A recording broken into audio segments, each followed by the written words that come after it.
An area of concern has to be the linebacking core. And when we look at that linebacking core, you look at the depth chart, there's a lot of questions. I mean, Mac Wilson showed some flashes last year and showed some areas where he was a rookie.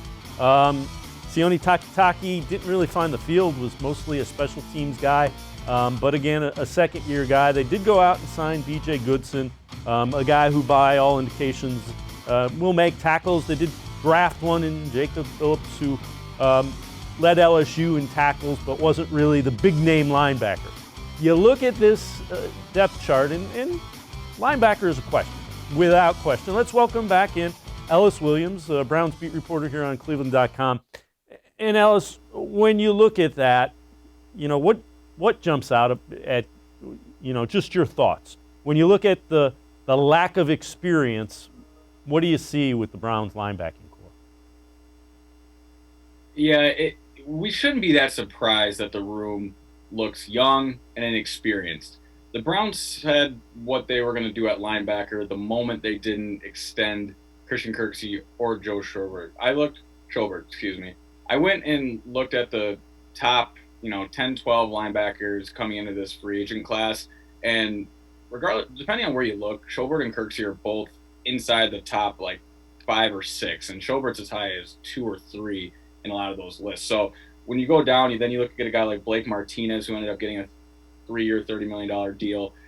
The Browns weren't willing to pay a linebacker $10 million a year, and then Kirksey gets 2 for 16. They weren't willing to pay a linebacker $8 million a year. So you really are just pricing yourself out of the linebacker market as soon as you don't want to pay that money.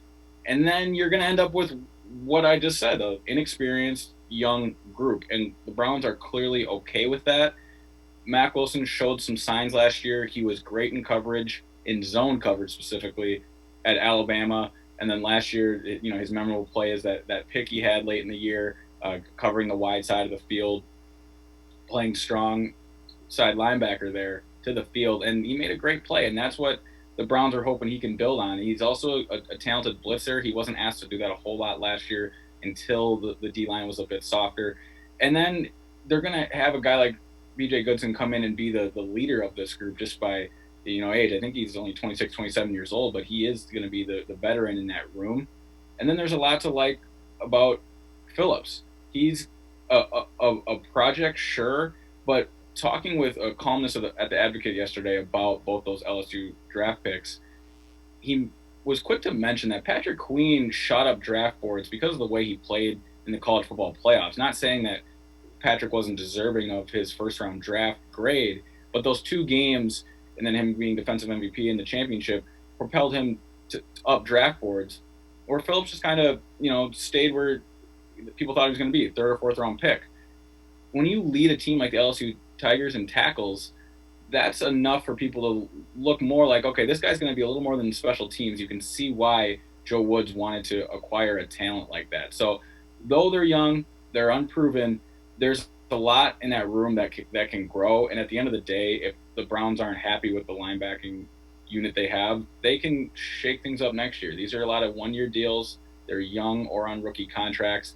They could prioritize that position next year in the draft or free agency. But right now, they're going to roll with what they got because they priced themselves out of the market when this all started anyway. The other thing that comes to mind as I was looking at this, I went back and read some articles about the 49ers. The 49ers, before they were in the Super Bowl, were a 4-win team. And there was an article I read where John Lynch, their GM, basically wrote on a piece of paper, you can't fix everything this off season. And he said anytime, he got concerned about something, he kind of looked back at that. Is that kind of the same thing with Andrew Berry? You address the offensive line, you address tight end, you kind of, and from looking at it, they have young guys that they could potentially develop. Is that kind of where they got to this point at linebacker because you couldn't fix everything you needed to in one off season? Yeah, it seems like a really patient approach. I mean, of course, the wide receiver group in Cleveland isn't broken or limited like the linebacker group, but I can compare them because, quite frankly, they didn't really address much. You add a young guy like Jacob Phillips, and then you add a young guy like Donovan Peoples Jones.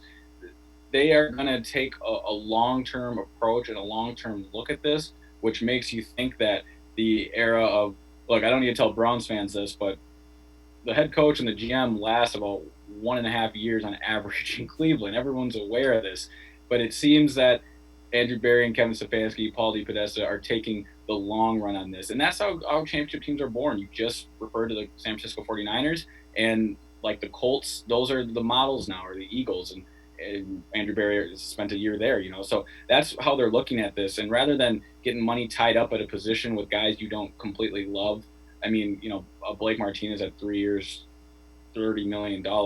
They just didn't want to pay that type of money, and they'll look at this next year. And if Mac Wilson, an Alabama product, and Jacob Phillips, an LSU product, can develop into 8-year pros, the SEC and those two alma maters say a lot about where this league's going. The SEC just set a record for players drafted in the first round.